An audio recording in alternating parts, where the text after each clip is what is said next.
1994 fue un año de muchos cambios. Hubo alternancia de presidente, mas no hubo alternancia política. Todavía había mucho enojo en el país por el PRI, pero Ernesto Zedillo era el presidente en eso entonces, tomando el turno tomando la presidencia después de Carlos Salinas. Hubo una debacle económica muy grande. En 1994 el peso se devaluó de tal manera que se le tuvo que quitar 3 ceros para que fuera más fácil compararlo a otros valores económicos como el dólar. Muchas personas perdieron sus ahorros. Las inversiones a las casas ahora eran exorbitantes y ya no se podía, y muchos de los ahorros se perdieron. Las cosas ahora eran mucho más caras para compensar por esta crisis. Esto fue conocido como el error de diciembre, o exteriormente se le conoce como el efecto tequila, ya que tuvo muchos otros efectos en el país y en las deudas y en la inversión extranjera. El error de diciembre es que, aunque los políticos sabían que el peso se iba a devaluar, no le dijeron nunca a nadie. Y esto hizo que las personas no estuvieran preparadas, excepto los políticos. Los políticos sí estaban preparados para esto, y algunas personas que sí estaban informadas, pero el resto de los ciudadanos de México no estaban preparadas y por eso se perdió mucho dinero. Muchas personas estaban enojadas con el PRI y esto pudo haber causado la alternancia política del 2000. Es por esto que el 1994 fue un año muy importante para la historia de México y veremos las reacciones de muchas de las personas que tuvieron diferentes experiencias a continuación. Gracias. Nací en 1951 en La Paz, Bolivia. Mi nombre es Prudencio Bilbao. Así me llamo, así me dicen, aunque Prudencio es mi apellido. México me bautizó de esa manera. De profesión soy músico, toda la vida me he dedicado a la música. También he estudiado arquitectura, hago escultura y hago música. ¿Qué opinas acerca de la crisis económica de México en 1994 con la devaluación del peso y el Tratado de Libre Comercio? Salíamos de un sexenio de Carlos Salinas de Gortari en el que estábamos convencidos de que estábamos a punto de convertirnos en un país del primer mundo. Eso es lo que nos decían. Pero fue tan duro el golpe de esa devaluación de diciembre que de veras en personal me afectó muchísimo. Voy a platicar de eso después, pero debo decir que considero que esta crisis fundamentalmente se debió al hecho de que el gobierno de Carlos Salinas de Gortari se endeudó excesivamente.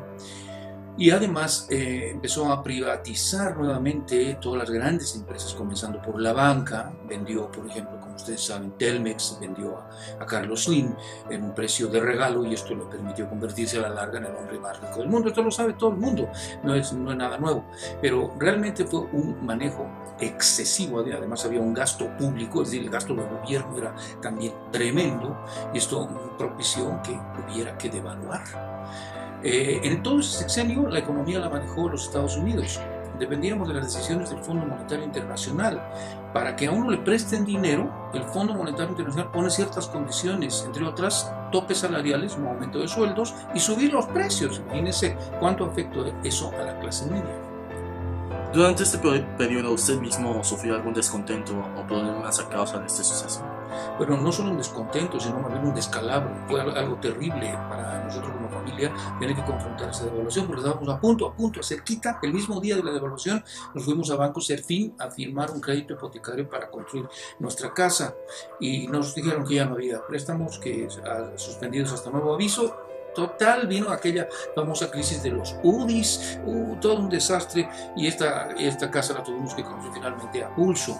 ¿Qué significa a pulso? Pues tarjetazo por aquí, por allá, y préstate allá, y de un banco y del otro, en fin, para sacar adelante. Nos pegó verdaderamente, no pudimos progresar económicamente desde aquella fecha hasta el día de hoy, no pudimos recuperarnos. ¿Y cómo piensa usted al respecto de las decisiones que tomó Carlos Salinas de Gortari con los financiamientos que hizo para su gobierno y las causas que surgieron por esto?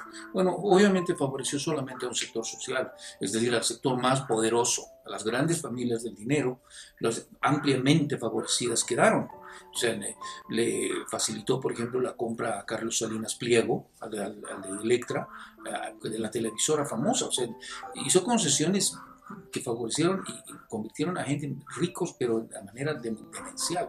Digo, esto es una realidad, no estoy acusando a nadie, ni mucho menos.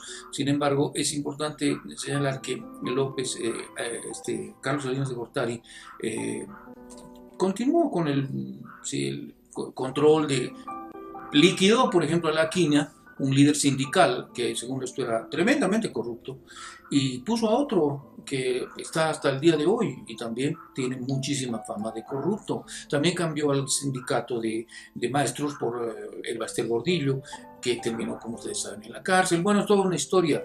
Eso es una crisis, reitero, de su sexenio que favoreció al sector privado más poderoso del país. Nada más. Armando Madrigal Albarrán.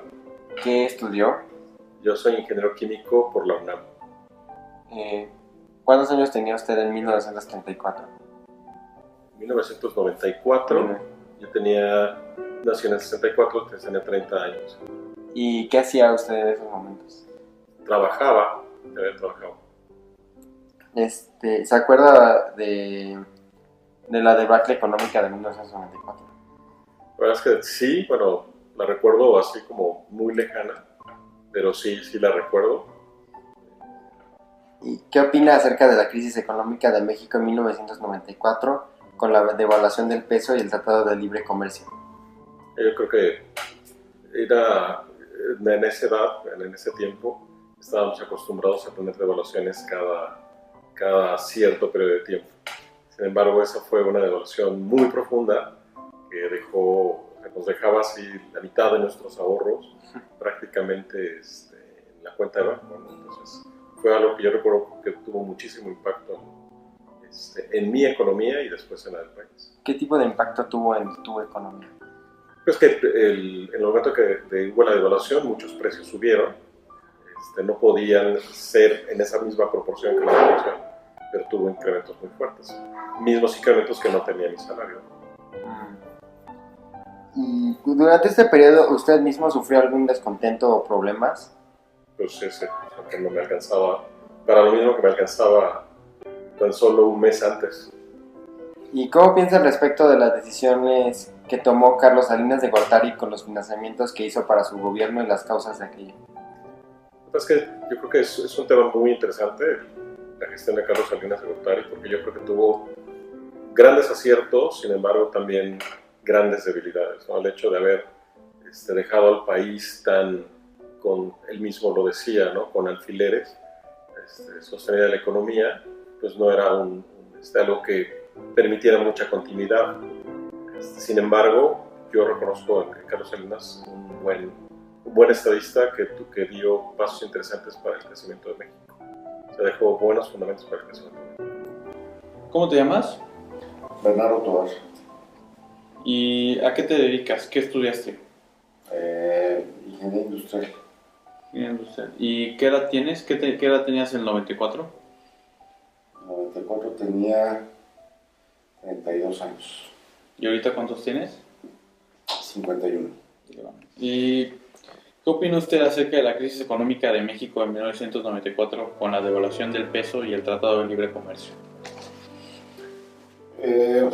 La crisis fue una serie de eventos que desde mi punto de vista provocó toda la crisis, comenzando en enero con el levantamiento de los zapatistas, el Ejército Zapatista de Liberación Nacional, que le llaman el EZLN. Ahí comenzó todo, en Chiapas, y luego en marzo el asesinato de Luis Donaldo Colosio, el candidato a la presidencia del PRI, y le siguió el asesinato de otro político famoso, Francisco Ruiz Massieu, que era el presidente nacional del PRI.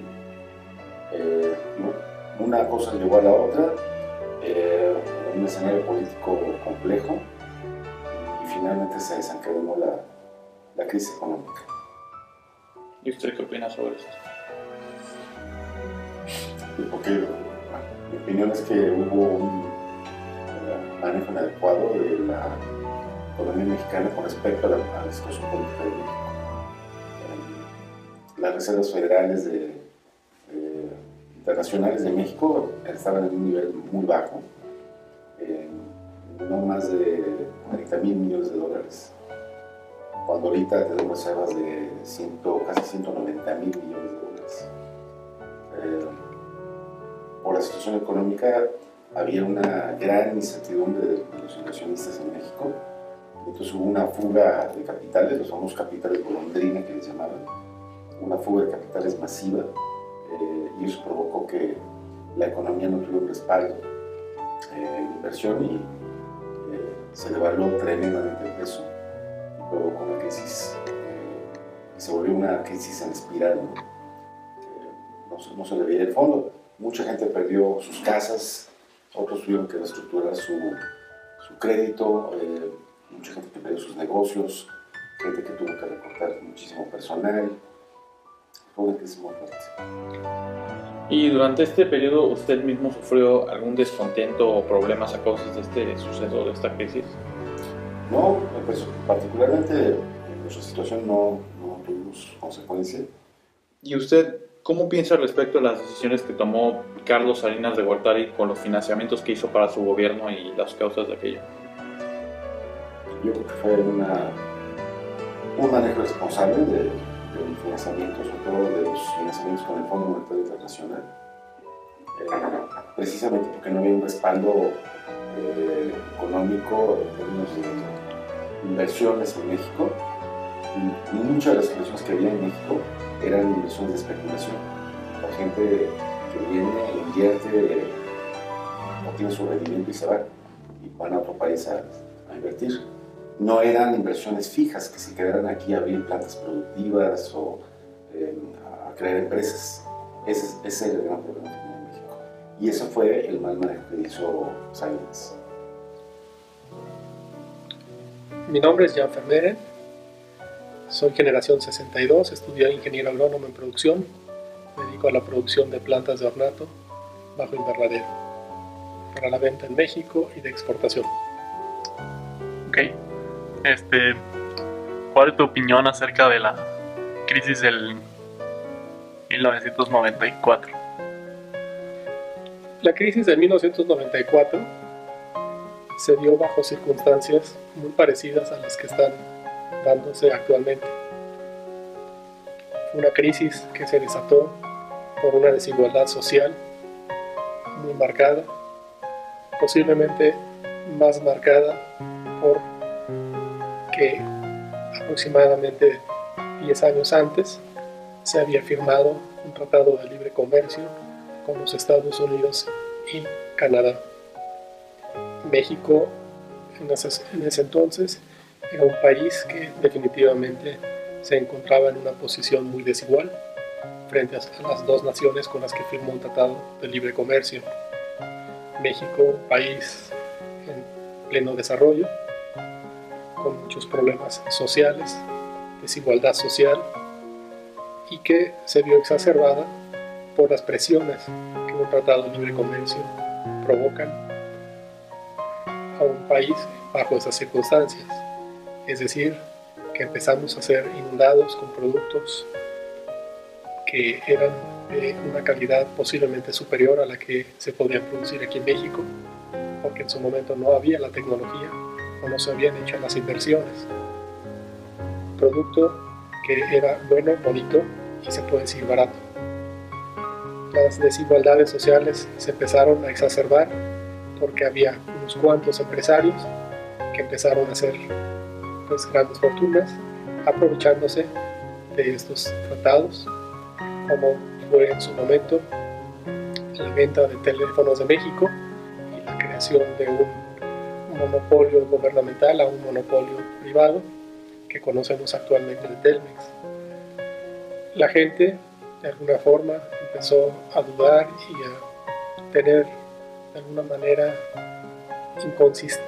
ver inconsistencias en lo que sucedía, y a pesar de que el gobierno decía que ya éramos un país que estábamos a punto de hacer el brinco a ser un país del primer mundo, resultó ser que fue cuando se presentan los zapatistas, que fue un movimiento social en el estado de Chiapas, que de alguna manera reflejaban la inconformidad que existía en la población, inconformidad que de alguna manera y lamentablemente se desenlazó en un episodio de violencia en donde murieron campesinos, murió gente que no debió de haber muerto seguramente, hubo mucha fuerza, el gobierno de alguna forma actuó deliberadamente, no hubo mucha transparencia, los derechos humanos en aquel entonces como dependencia realmente no existía, de tal suerte que pues, fue un episodio que no ayudó al país y que de alguna manera dejó grandes cicatrices y que actualmente se están repitiendo en este país.